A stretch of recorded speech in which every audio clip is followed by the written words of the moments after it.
Hello, I just wanted to welcome everybody to our webinar. We're going to give it a few minutes to allow everybody to log in, and then we'll go ahead and get started.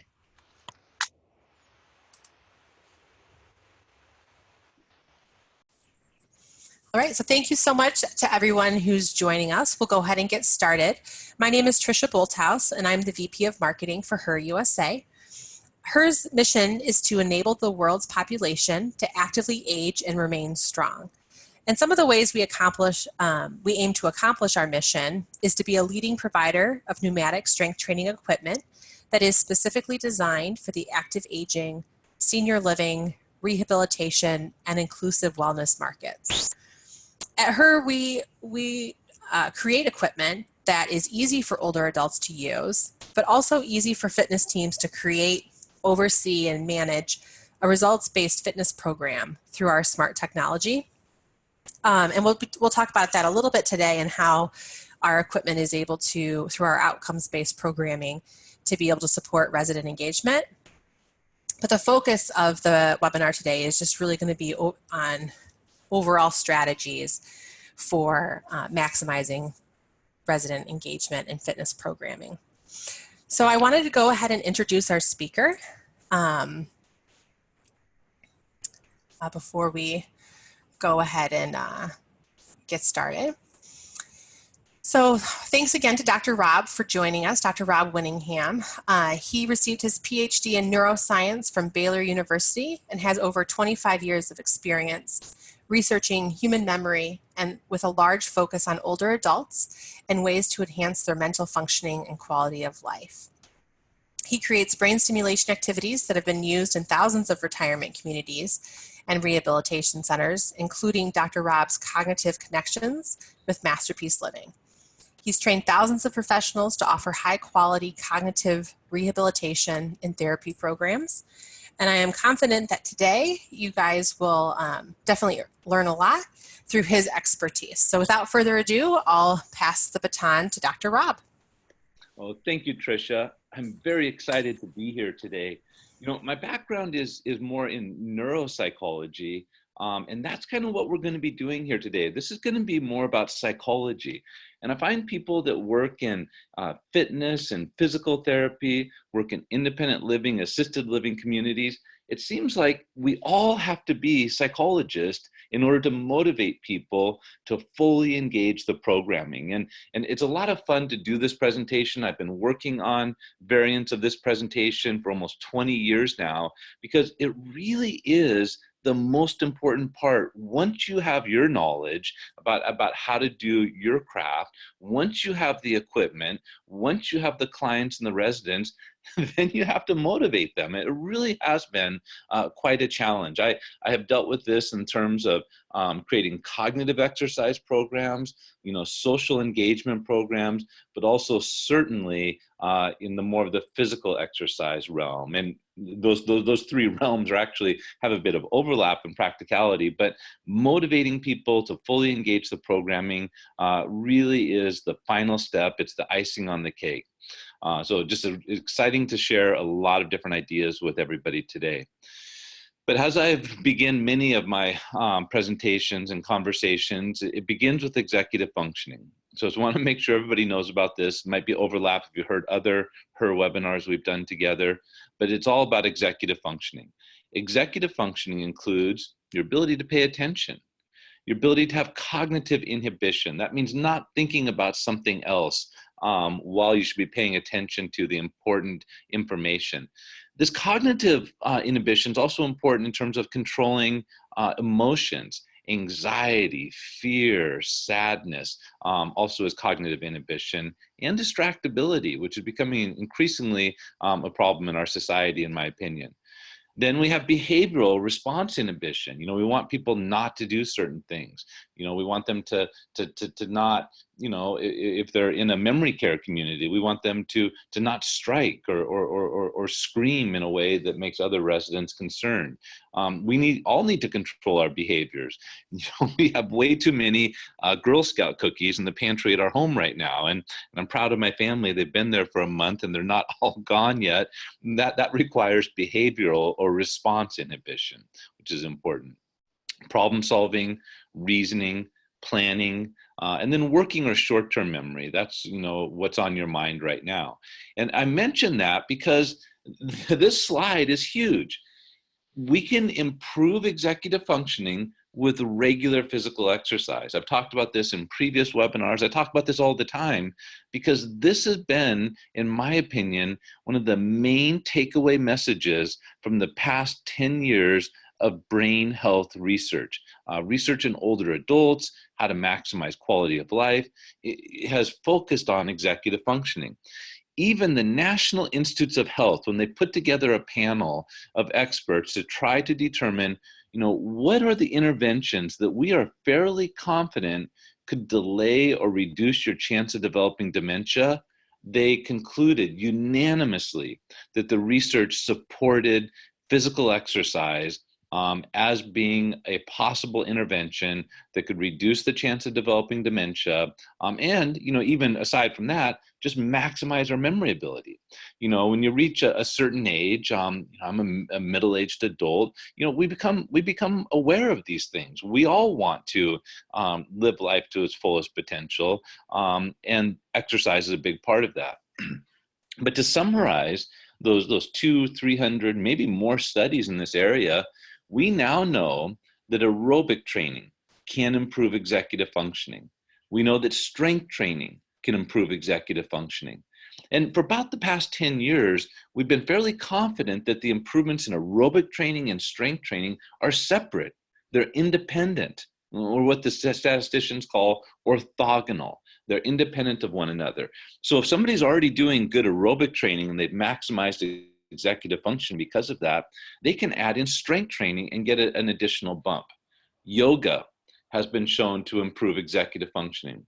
There's actually over 20 studies that show yoga can improve executive functioning. Maybe because yoga has an aerobic component. It has a strength training component. It has a flexibility component, but it also has a mindfulness component. A big part of yoga is very similar to the most effective cognitive exercises, where we're having people focus on movement. Focusing on movement or focusing on breath really isn't that much different from a brain standpoint as focusing on Sudoku. Okay, in terms of that focus, that executive functioning effort. So yoga is kind of an interesting one that way. Tai Chi has been shown to improve executive functioning. You might be hearing more about high intensity interval training. That has been shown to improve executive functioning. And actually, that's a very interesting area of research. I wouldn't say I'm an expert in the HIIT training research, but I do know that we're seeing some rather remarkable things in that area. I mean, even genes that have been turned off, a lot of times we have genes that are turned off as we age. Even those genes that have been turned off get turned back on again at a higher rate with HIIT training is one study that sticks out in my mind, just showing it is just a very deep and pervasive impact. And then dual tasking, mixing a cognitive and a physical exercise. Actually, some of the recent research on that has shown that dual tasking, when you can find a way to mix cognitive and physical exercise, the improvements are better than any of the other above techniques or cognitive exercise. So that's it, executive functioning. That's how you do it. I would also say this is important for your clients, for your residents, because executive functioning predicts your chance of falling, how fast you walk. It predicts your ability to live independently. It's actually correlated with many mental health outcomes, depression and anxiety. Those symptoms are worse if you have good executive functioning, and vice versa. And just the ability to care for oneself is related to this. Driving ability, also related to executive functioning. So we could go on, but in terms of quality of life, it's largely related to executive functioning. So great, we all know this. We all know the benefits of physical exercise, but it's still challenging to get your residents to fully engage these programs, the exercise, and also maybe other programs you have, be it dual tasking, cognitive, social, whatever it is. And this has been a big challenge. I often look at this as the rule of thirds. And I think I learned this from somebody in the fitness industry. They said, a third of the people are doing it. they're going to be doing this no matter what. They're going to find a way to get the physical exercise. A third of the people are never going to do it. You're not going to be able to convince them to exercise on a regular basis to really maximize their quality of life. But that third in the middle, with the right efforts, we might be able to get them to do more. And I think, to be realistic, that is the group that I'm thinking about today. We're not going to walk away from this webinar today with tools to get everybody to exercise. That would be unrealistic. But I think that third in the middle, that with the right motivation, with the right intervention, we can get them to exercise. So I'm sincerely interested in this question and what your experiences might be. What are the common barriers to prevent residents from fully engaging in these programs? If you have some ideas, some things you've ran into, please enter that into the chat box.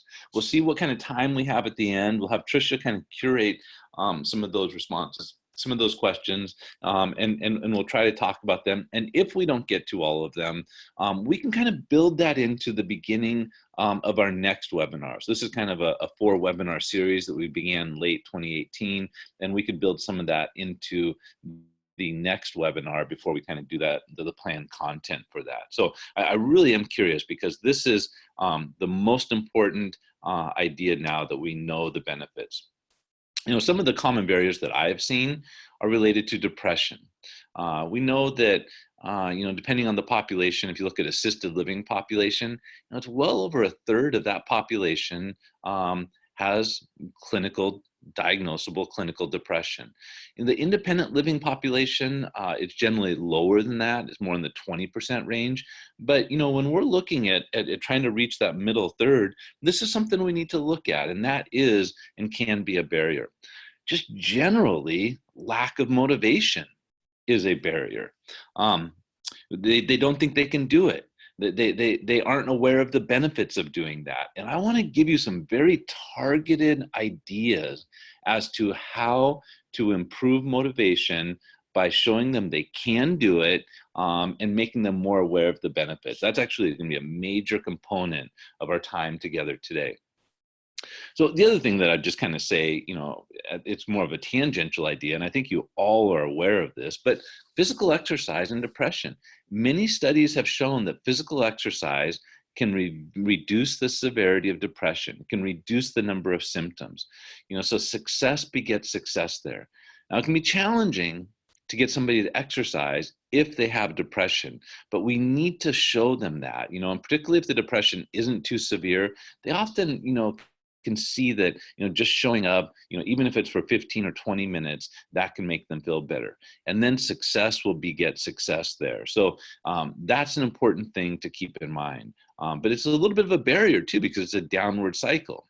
So the people that are depressed, or they've kind of gone into, an occasional depression, it's hard for them to come out of it because they become increasingly sedentary and they don't get those benefits.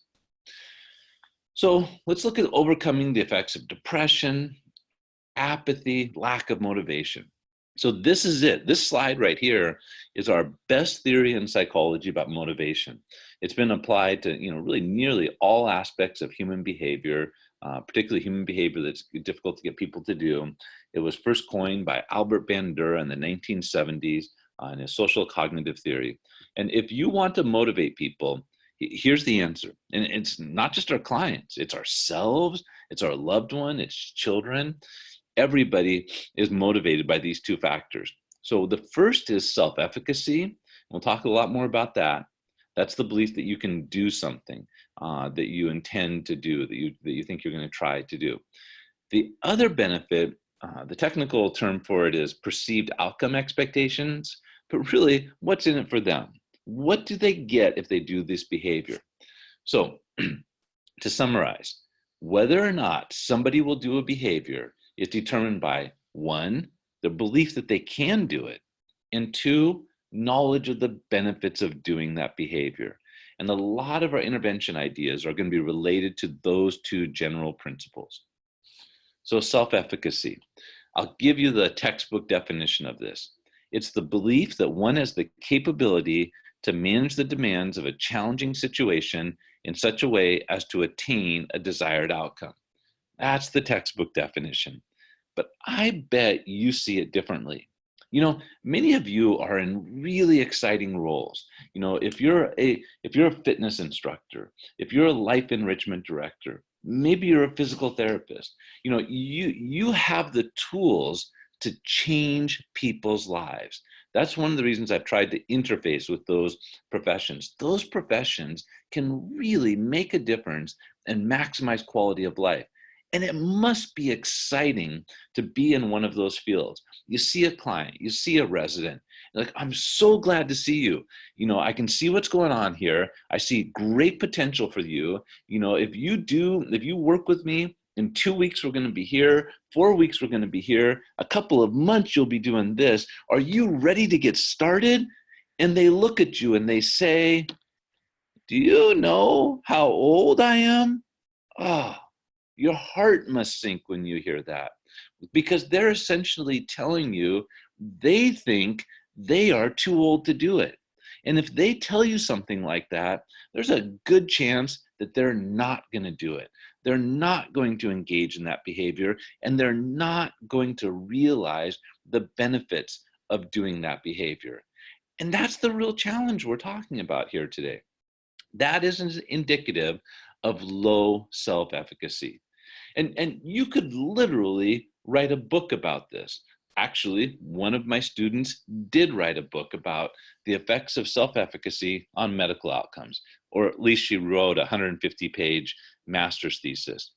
Because let me tell you what we did. We did a study. She's an occupational therapist right now, but when she was a student, we worked closely together, and we went into a large geriatric physical therapy clinic. And we also had PT, or also had speech therapy and OT there. It was primarily PT. Probably 80% of the treatment was physical therapy.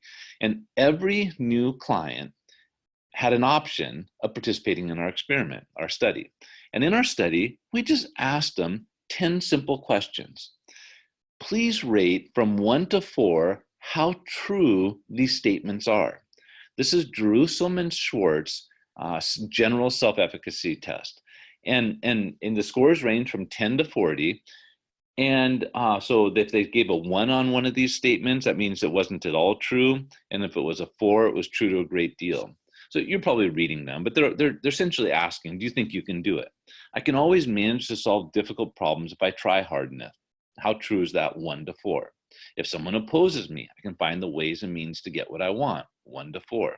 So you get the idea. So the scores range from 10 to 40, and that is a measure of general self-efficacy. And then after 9 sessions or at discharge, the physical therapist or occasionally speech or OTs would rate how much their clients improved during the course of the outpatient therapy. And so that was done from 1 to 9. And then we correlate those two numbers. And I don't know if you remember studying correlations, but correlations go from 0 to 1, from 0 to -1. And the closer the number is to 1, the more those variables are related. So I don't want to bore you with the statistics, but our correlation was 0.70. But there's this cool thing you can do with correlations. You square them. So what is 0.7 squared? 0.7 squared is 0.49. That means, check this out, this is really cool. So 0.7 squared is 0.49. That means 49% of how much the clients improved in outpatient therapy was predicted by their score on this 10-question general self-efficacy scale.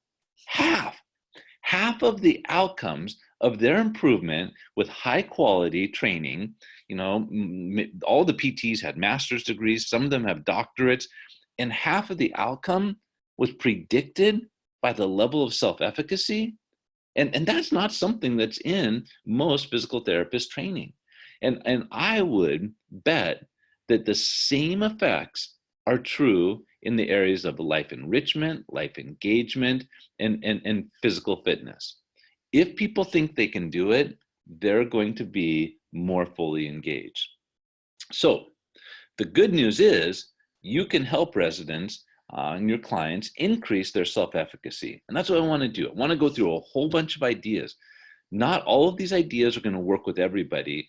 And so this is the point where you just need to open your toolbox, your professional toolbox, and we're going to give you some new tools to use when needed.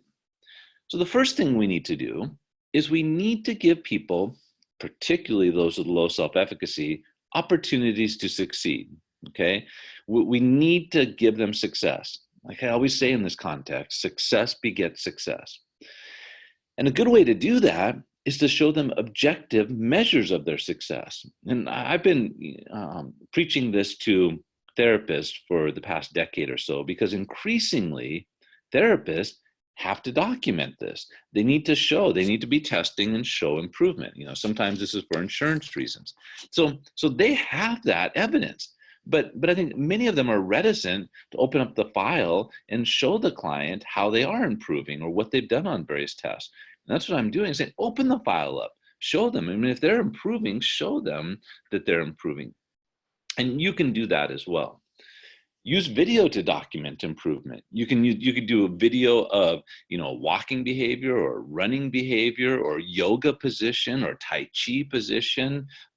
You can keep track of strength. I mean, if you're using adjustable strength weights on her equipment or other equipment, you keep track of where they're at.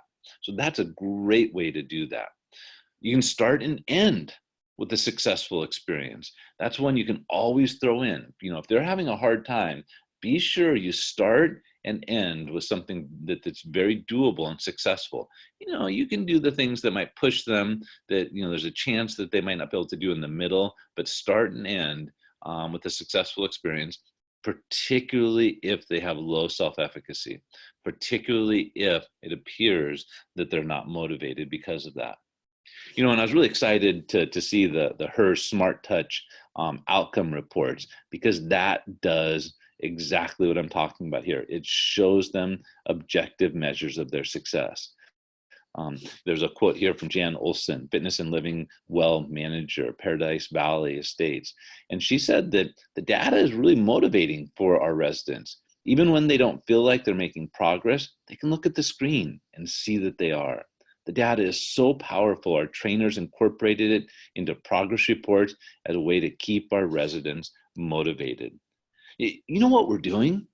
We're gamifying physical fitness. And I think gamification, is a mixed bag. And I think sometimes it gets a bad rap. But from my opinion, I don't care if it's gamified. If it's getting people to more fully engage the exercise routines, the programming, that's great. You can get reports like this from the Her equipment. We can see, on this metric, they're up 13%.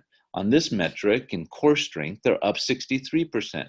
Lower extremity strength, they're up 5%. So we can give them that feedback. I'm actually acutely aware of the power of real-time feedback in fitness, because my wife, she wears a Fitbit. And, we're busy professionals and we have young children and our lives are crazy busy at times, but, fitness is important to us. And every day, this is our routine. I hope this isn't telling too much, but every day when we put the kids to bed, in the 8 o'clock hour somewhere, this is our routine. I ask my wife, how many steps did you get today? And she double taps her Fitbit on her wrist and she says, some number. And if that number is less than 10,000, we're probably walking.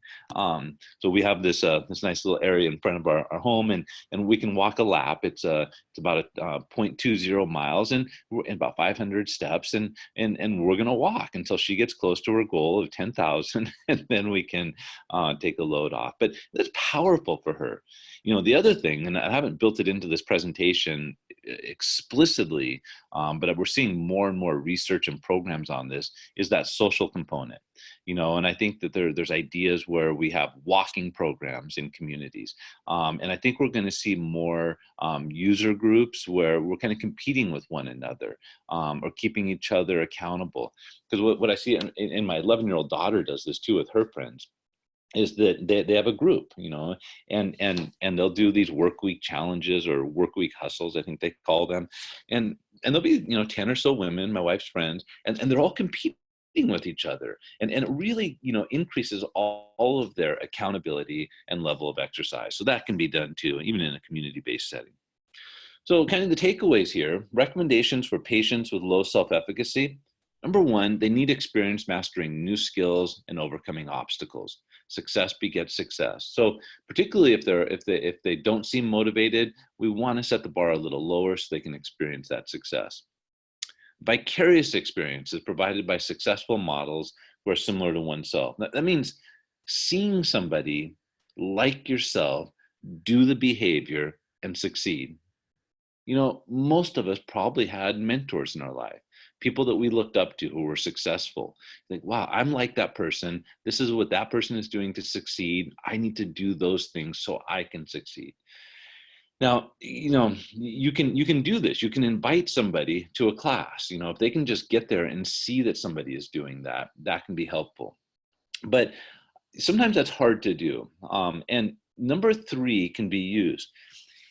Anytime you can use number three, which is kind of a lower grade version of the second point, you can tell them stories of similar people who have been successful.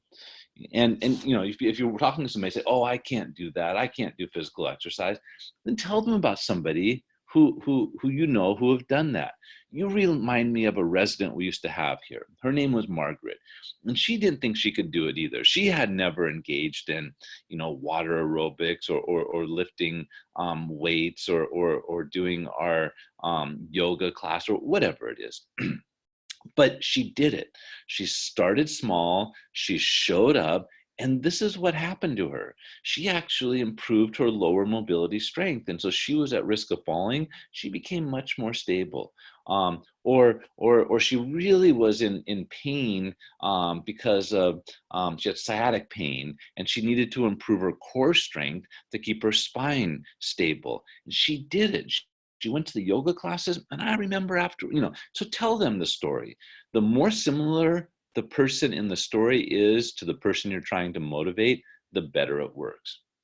And then just good old encouragement and persuasion can also improve self-efficacy. Start small, build upon success. We did this. I got a grant to put cognitively stimulating materials into the hands of low-income, homebound, older adults receiving Meals on Wheels. It was a very successful pilot study we did. But at the end, when I surveyed them how much they liked the activities, they liked all of the brain exercises except Sudoku. By far, it was their least popular. And I think that was because we gave them a 9x9 Sudoku, and they probably tried it and messed up. They failed. And that's a good way to demotivate somebody. So now we do it differently. We start them with 4x4 Sudokus that are easy. And then we have 4x4 Sudokus that are harder. And then we go to 6x6 Sudoku. And then we go to 9x9.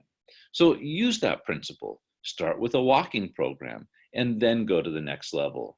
Start with just a fitness consultant appointment and then get them to actually exercise. So start small and move. And we've all seen this as well. I mean, I've seen a dozen articles saying the most important thing is to put your exercise clothes on, right? If you do that success can, I got my exercise clothes on, I should go down to the gym and so on. So the other half of the motivation equation are the perceived outcomes, or what's in it for them. We need to make the programming relevant to the resident. And this takes time. We're going to need to talk to them about this, because while you can go through, and you should share everything that we're talking about in this presentation today, physical exercise can improve executive functioning and all these other things, and executive functioning can lead to all these improvements in your quality of life. You should share that with your residents. You should share that with anybody that will listen to you, because that is important. People need to know the benefits. I think a lot of your residents know that physical exercise is good for them. We need to bore down a little more into their lives and show them how it's going to lead to the things that they want. Will it maintain their ability to drive? Will it allow them to travel? One of the biggest ones that I've seen, will it allow them to take care of their pets? Care for a spouse or loved one. Engage in hobbies. Maybe it'll improve mood, talking about the physical exercise, depression correlation. Allow them to live independently. A lot of people living independently, they're highly motivated to do certain things, like engage in this type of programming in exercise in order to not go to assisted living. Or if they're in assisted living, they're very engaged to do that so they don't actually have to go to the skilled nursing.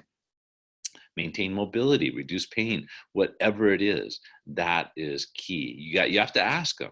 Don't just assume that they're going to want to, do one of these. Ask them, and that might be the key to their motivation. So we need to understand what people's goals are and connect the behaviors, in this case, physical exercise, to achieving those goals. Encourage them to share their goals with others.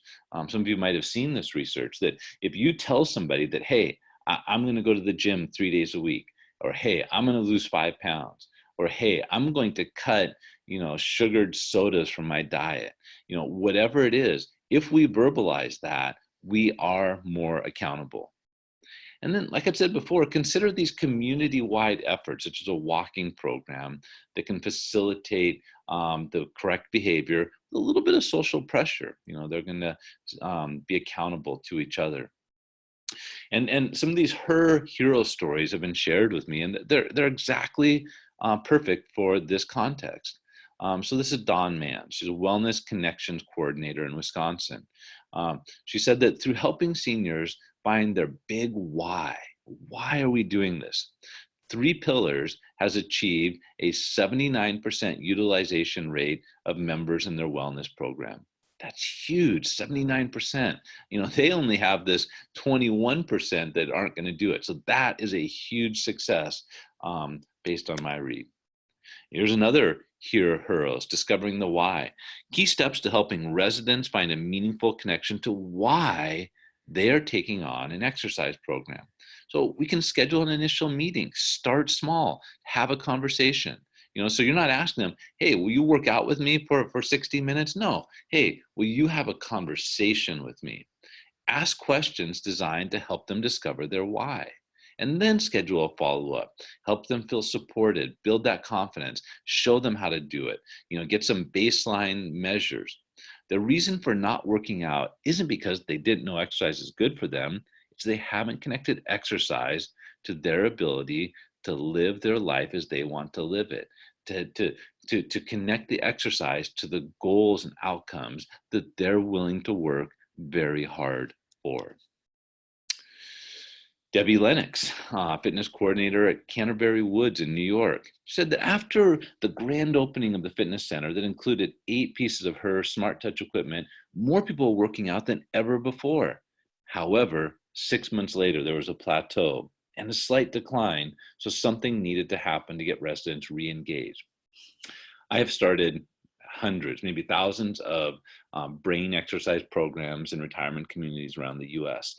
And this has been just a very predictable event in that course of development. And it's about, say, 6 months. It's about my experience. About 6 months after starting a program like this, people wane. I'm seeing it now. We're already March, and the parking lot at the community fitness center that I go to, I can now get a parking spot again, which, I think some of you experienced that, in January, first couple weeks of January, you can't get a parking spot, but people's excitement wane. And we need to be mindful of that. Some key steps to helping residents get re-engaged or stay engaged is to set up a competition and take advantage of your super users to help motivate and encourage. In the community setting, well, a lot of times what I will encourage is have your super user, sometimes I'll call them the cheerleaders, have them be interviewed for a story in the newsletter, the community newsletter, about how this program has changed their life. Your super users, your cheerleaders, they want to tell that. So you interview them and take a picture. You have to include a picture, because that goes back to the psychological theory on motivation. You want them to see somebody like themselves who have been successful doing this behavior. Say, oh, wow, they did that? well, that person is just as old as me, or that person had to use a walker, or that person had a hip replacement surgery just like I did. And if they can do it, I can do that. And then you can set up sort of programs. They can earn points for the team for using her or cardio equipment. Sometimes we'll have them, keep track of their steps, and they try to walk across the country or something like that. Or maybe it's for March, we're going to walk across Ireland, something like that. I mean, keep it fun, but give people that reward for that behavior. And you can utilize the Her Smart Touch technology to help track residents' frequency, time spent, and exercises completed. You also might want to consider being more explicit about why you're asking clients to perform certain physical exercises. This is something that I've become very aware of in kind of my interfacing the world of therapy, which I have done quite a bit of in the past 10 years. And a lot of the things that, say, physical therapists ask their clients to do, I can tell you it's not apparent to most people why they should have to do it. One is retro walking on the treadmill. And this is actually a real life example. I have a friend and colleague named Mike Studer. He's been twice named the American Physical Therapy Association's Clinician of the Year. He scores very high in his age group on major races like the Boston Marathon, and so on. And so he's one of the best PTs in the country. He's, an NPR had him on during the last Olympics to talk about Jerry athletics. So he's kind of a bit of a celebrity in that area. And so we were getting ready to do a day-long continuing ed seminar for professionals. And we were at a hotel exercise room, and I was on a treadmill, and he was watching me, and he said, why don't you put that treadmill at a 5% incline? Like, okay. He's like, why don't you bring the speed down to 4 miles per hour? I'm like, okay. He said, and I want you to turn around and run backwards on the treadmill. And I did it. And he's like, okay, good. I need you to do that for 3 to 5 minutes, just a couple days a week. I'm like, all right. And I'm doing it. And I went back home to my community fitness center, and I'm going backwards on the treadmill, 5% incline. I got it up to 4.2 miles per hour, and I'm running backwards on the treadmill. And a guy comes by, and he said, first he said, hey, you're doing that backwards. Like, good one. I hadn't heard that before. And he's like, why are you doing that? Well, my friend Mike told me to do that. He's like, what?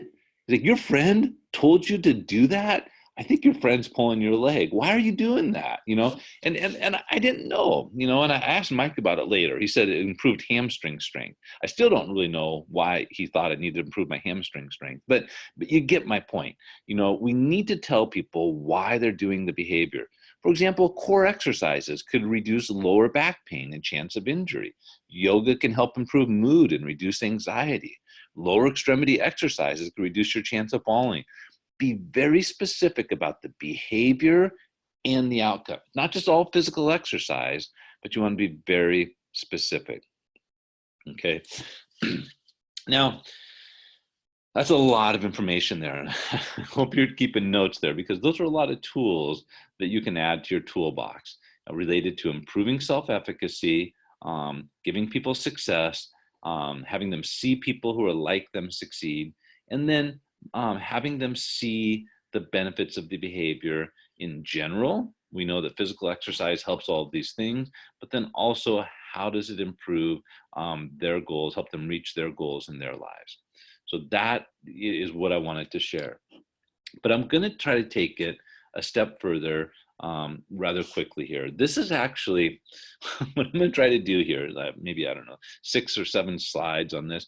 I'm going to try to teach you what we teach psychologists who are getting a master's degree in counseling. This is actually one of the most fundamental skill sets for a counselor. And it's called changing their attributions. It's a little bit of, cognitive behavioral therapy. And what it's going to focus on here is optimism and pessimism. Optimism and pessimism are important personality characteristics that are predictive of physical and behavioral outcomes. And where I want to go with this is I want to give you some tools related to how to respond to the things that you're going to hear from unmotivated clients and residents, because I can tell you exactly how they're going to respond. I want you to be aware of what they're doing here. It's actually, once you kind of learn these dimensions, you'll be able to come up with some good responses that will really target the source of their apathy. So we already know that optimists are people who generally have a favorable outlook on life. They expect things will go their way. Conversely, pessimists generally do not have a favorable outlook on life and expect things won't go their way. Okay, you all knew that, but we're going to make this a little more complicated in just a moment. But you could write, and books have been written about this. The first one was by Martin Seligman called Learned Optimism. Whether or not you're an optimistic or a pessimist, literally hundreds of studies have been published showing that optimists do better with medical outcomes and pessimists do worse with medical outcomes. And I go on and on, but there's things like this. Research on coronary artery bypass surgery patients showed optimists reached their goals quicker. For example, they found optimists took less time before they began walking around the room. We've seen that low optimism patients were more likely to be re-hospitalized. People who are optimistic are more likely to make lifestyle changes. There's one study that showed after a stroke, an optimist will live longer. And what they think happened was optimists can make changes in their lifestyle. So if you have a stroke because of high blood pressure, an optimist can say, hey, I can change my diet, I can lose these few pounds, I can reduce salt, I can take my medication and handle this. A pessimist will say, well, we all have to go at some point, and they won't make those changes. So literally hundreds of studies have been done on this. So this is the part that is related to the master's level counseling training. So there's three sets of things to look at. Did the individual have a success or failure? Because all this will be different if it's a success or failure. And then, it's all about the attributions. What caused that success or failure? Okay. And what do you attribute that cause to? This is called attributional theory. Was the attribution because of something inside of you that's internal, or was it external, something outside of you? Somebody else did it, or it was luck, or something just unrelated to the person. And then, was it temporary, or was it a permanent trait within the individual that led to that success or failure? Okay, so let's try some of these. So when a pessimist has a setback, so you're working with somebody who's a pessimist, and they were trying to improve their lower extremity strength because they had some falls, and they were getting better, and they showed up, they did the work, but then they had a fall, and they got a little injured from that fall as well. Now, how is a pessimist going to view that? What is the most pessimistic thing? Okay, look up to the top. Is it temporary or permanent? The cause of the fall, was it something temporary or permanent? What is a pessimist going to say? That's right. The pessimist will say, oh, that's permanent. I'm weak. I'm clumsy. I have poor balance. It's permanent. It'll never go away. And then did it occur because of them or not because of them? This part's a little tricky. A pessimist will say that it was permanent and it occurred because of them. It was their fault. Okay?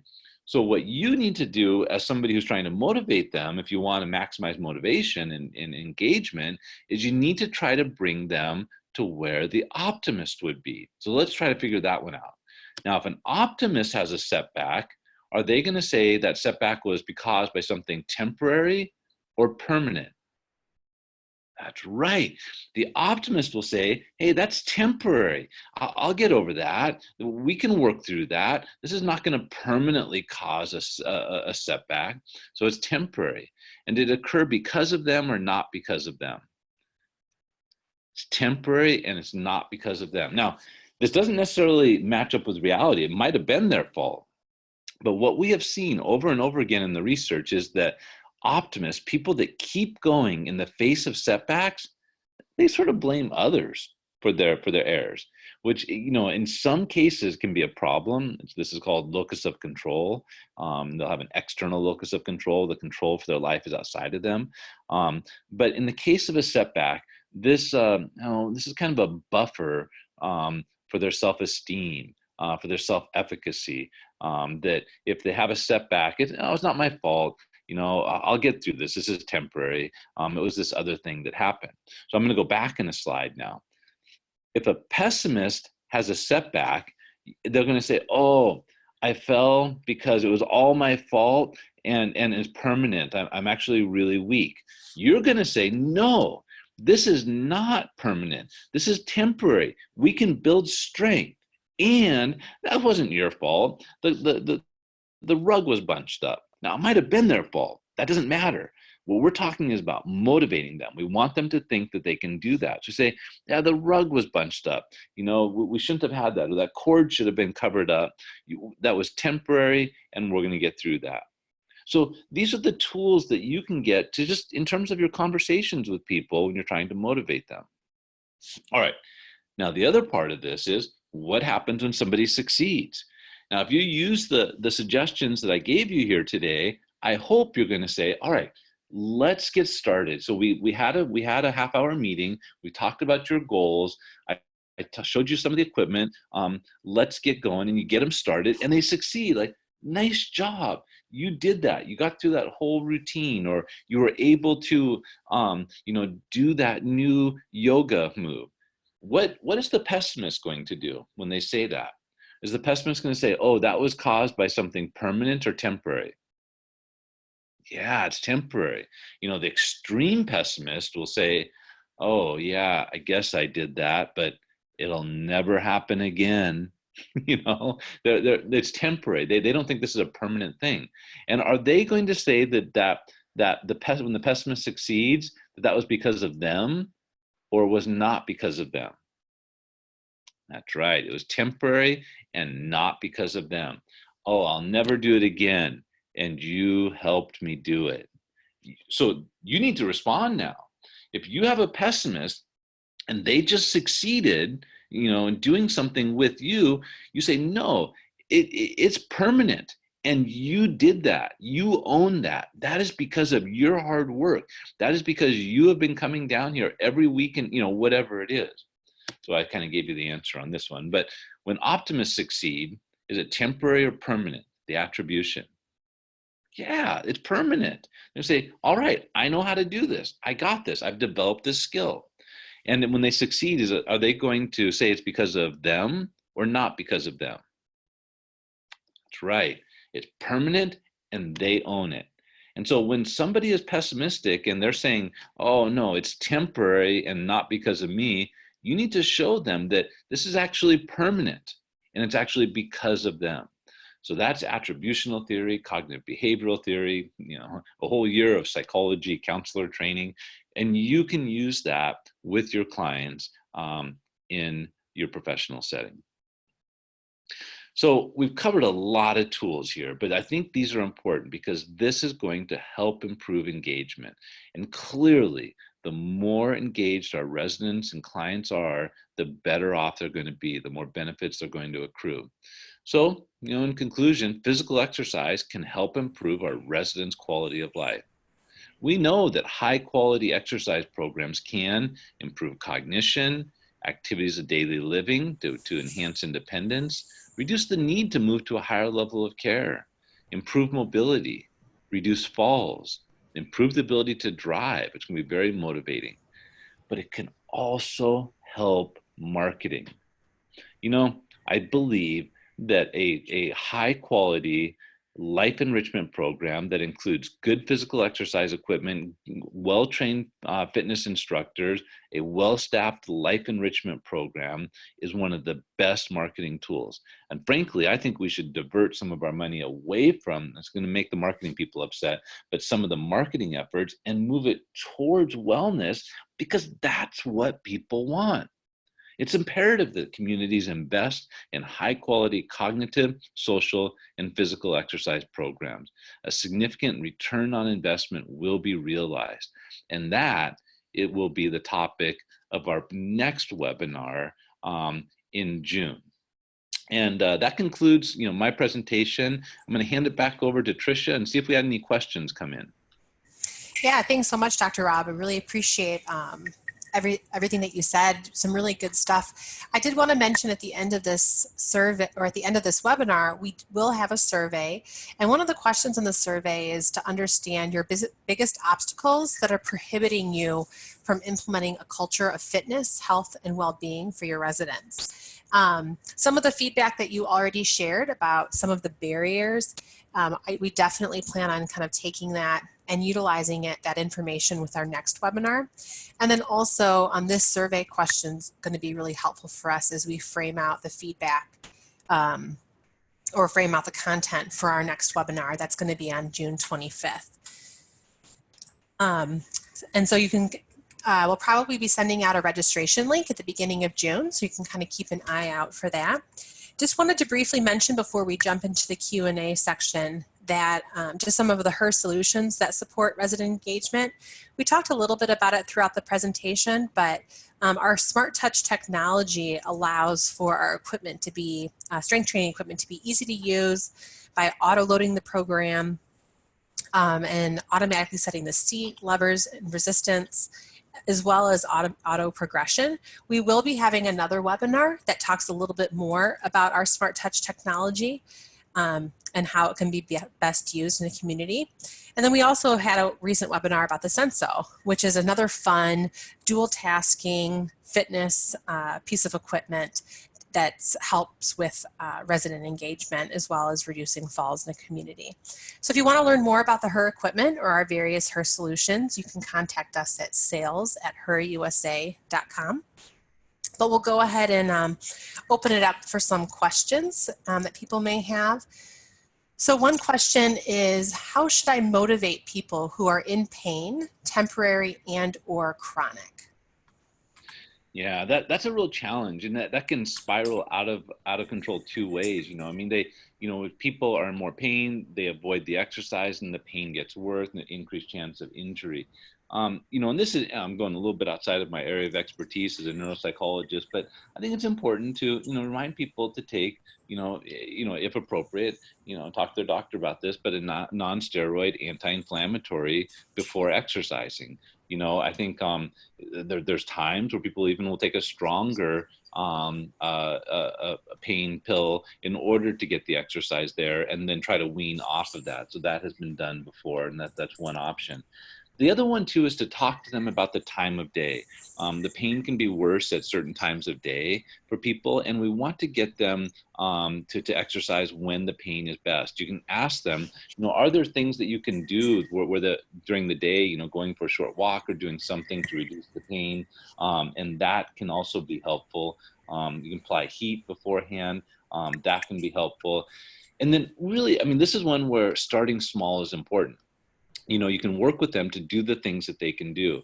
So for example, I mean, I mentioned, the idea of core strength and yoga. And I mentioned that because it was something that I've experienced myself. I remember 10 years ago, I slipped my disc really bad, had really just terrible sciatica pain, and it could have gone the way of surgery. But luckily I had a good physical therapist. I mentioned him earlier, Mike Studer, and we did rebuild that, and then been doing yoga for the past 5 years and haven't had that a problem appear again.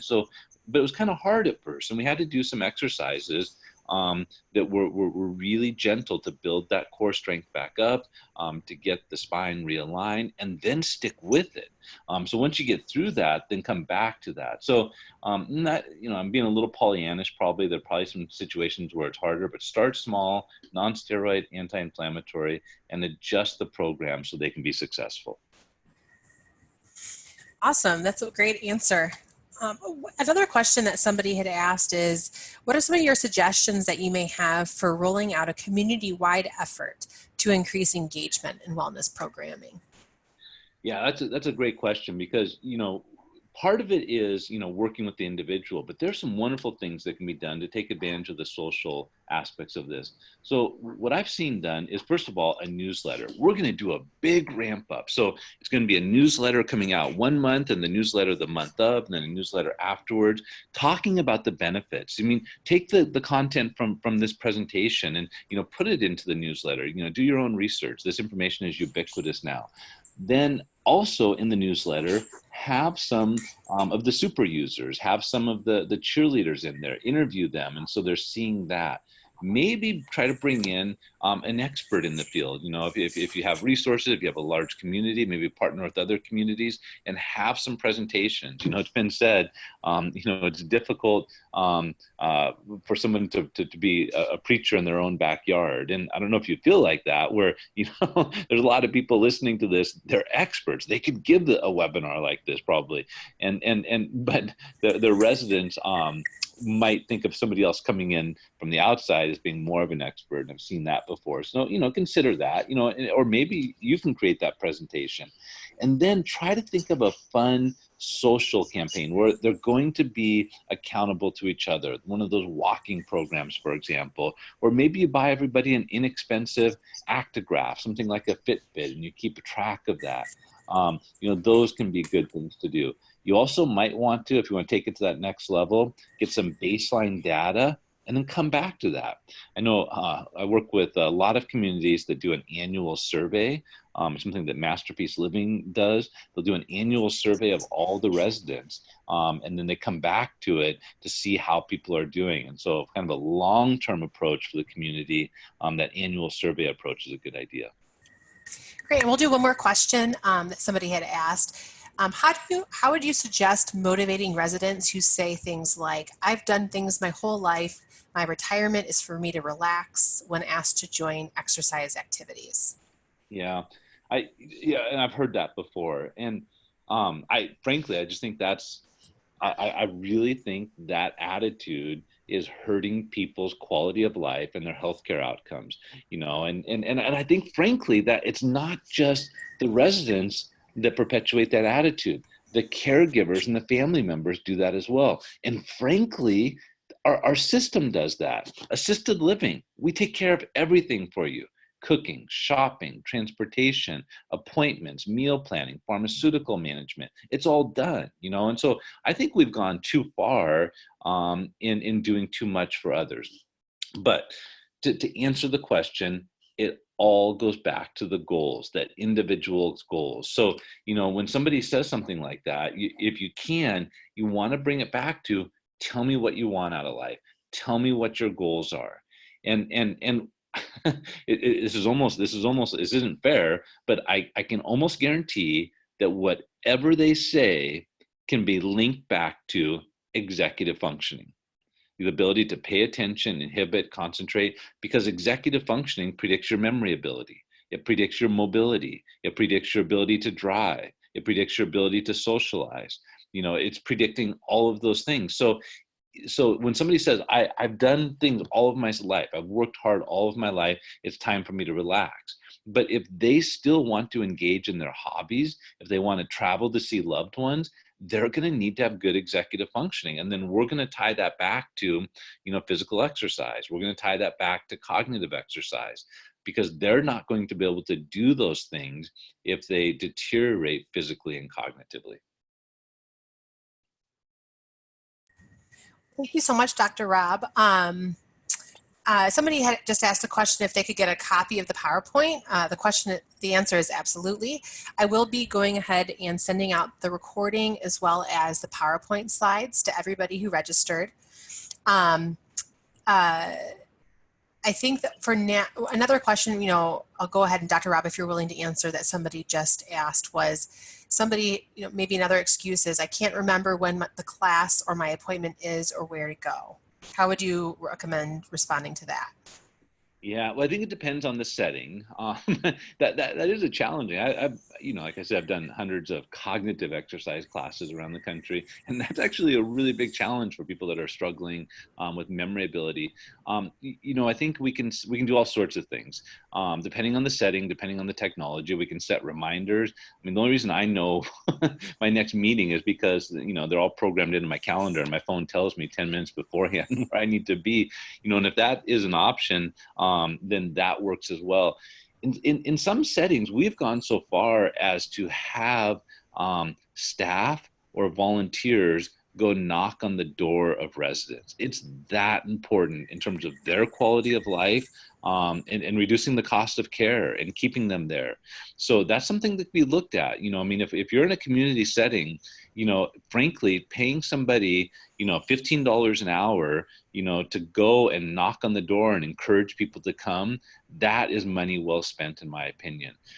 The other thing, and I didn't talk about this, I might have talked about it in a previous webinar, there's been some research where we actually go to their room to kind of get them doing things. So, if they're just not showing up and they're willing to do that, it pays for itself. Actually, they did a study and it published in the Journal of American Medical Association, going to the room of people who had some cognitive impairment and bringing the exercise equipment with them several times a week. Even if they said no, on average, it saved $12,000 a year, because that population costs about $100,000 a year to care for. So we can go to them as well. And then, some communities just get really good at the flyer on the door the day of. And so we can do that, put notes on their door. We can call them. So, and we've also done things where we've had volunteers call them the night before to try to make it more salient. So yeah, it's a great question, and it needs attention, and it will affect engagement. Great. Well, thank you so much, everyone. Just one more comment. Somebody had also replied saying that something that they do in their community is a walk for wellness in May, which is a community-wide initiative where they track minutes for points. So I think that's a great idea from another fitness director that attended the session today, and maybe something that might be able to help some of you that are out there with some ideas for what you can maybe do as spring is approaching. So again, just thank you so much for joining. I will be sending out this information. So if you have anything else that we can help you with, you can reach us at sales@herusa.com. Thanks again. Bye-bye.